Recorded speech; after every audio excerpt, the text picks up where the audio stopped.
Ghostface, it's your turn. Let's talk about how to counter Ghostface in Dead by Daylight. Let's go.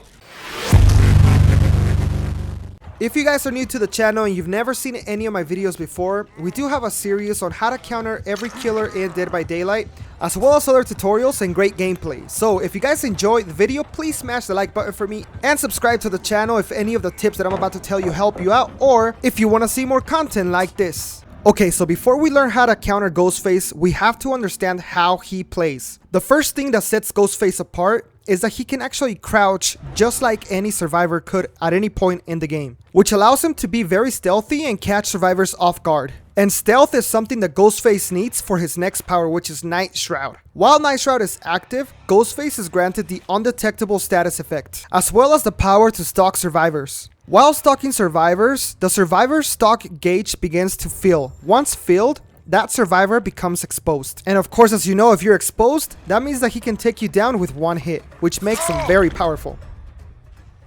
Now, the exposed status effect doesn't last forever, so a lot of Ghostface will try to 99 that gauge until they get very close to you, then they will fully stalk you, making you exposed, giving you no time to react. So what's the first thing that you can do against Ghostface? The first tip happens at the beginning of the match. If you haven't heard of the killer or seen him anywhere, start looking around because the possibilities of being Ghostface are higher. Oh no, I haven't seen him. I know. That's why I'm afraid. It's either Myers, Ghostface, or Trapper. It's Ghostface! He's right there! There it is, there it is. Once you know you're playing against Ghostface, you can be a little more aware of your surroundings. And the main thing that every survivor has to do is break him off his Night Shroud. You can do this one of two ways. The first one is to stun him. We'll try and help. And the second one is to stare at him while his Night Shroud is on in this particular direction here. Make sure Ghostface is in the middle of the screen and right above your head. Anytime that Ghostface has his Night Shroud on, every survivor should look for him and try to get him off his power. The way to know if you got rid of his power is by hearing this sound. You will also see him turn white for a second and you will hear his heartbeat.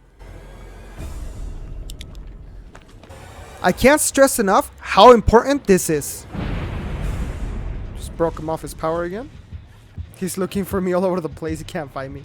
One thing to note is that once you break him off his power, you'll actually be revealed to Ghostface and your general direction will be shown to him.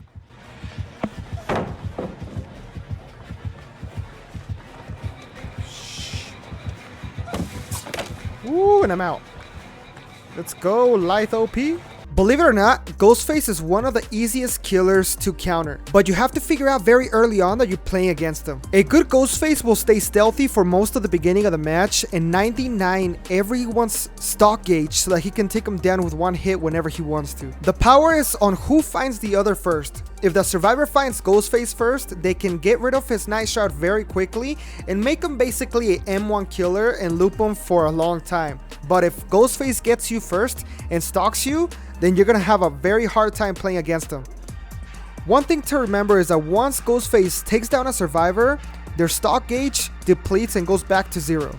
So if you're not exposed, go ahead and use basic looping techniques and you will last a lot longer in chases with Ghostface. Remember that his terror radius is 32 meters and his basic movement speed is 4.6 meters per second, which means that by no means is this killer slow. Now, if you're exposed, the most important thing for you to do is to make as much space between you and Ghostface as possible. If you have to drop the pallets early, go ahead and do it because it's better to lose a pallet than to go down with a single hit. For the most part, when a Ghostface exposes a survivor, they will tunnel that survivor. They will stick to that survivor until they hit him or the exposed status effect is over. Now, if you're good at looping, by all means, go ahead and try and take them as long as you can, even if you're exposed, and let your survivor friends finish all the generators. That's what this game is all about, wasting the killer's time and finishing the generators as fast as possible. But I know that it's hard sometimes, especially if you're exposed and you can't take a hit.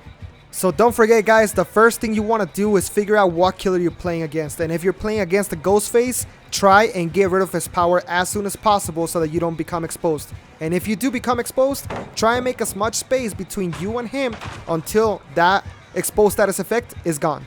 Alright guys, that's gonna be the end of the video. If you found this video helpful, please smash the like button for me. If you want to see more content like this, subscribe to the channel and let me know in the comments down below what killer you want me to do next. Until the next time guys, my name is Ricky. Hope you guys have a fantastic day and I'll talk to you guys then. Bye! Turn on the TV and turn off the lights. We're playing dead by daylight tonight. Turn on the TV and turn off the lights. We're playing dead by daylight tonight. Turn on the TV and turn off the lights. We're playing dead by daylight tonight. Turn on the TV and turn off the lights. We're playing dead by daylight tonight. Turn on the TV and turn off the lights. We're playing dead by daylight tonight. You can be Myers or you can be Blight or you can use Dwight and try to survive.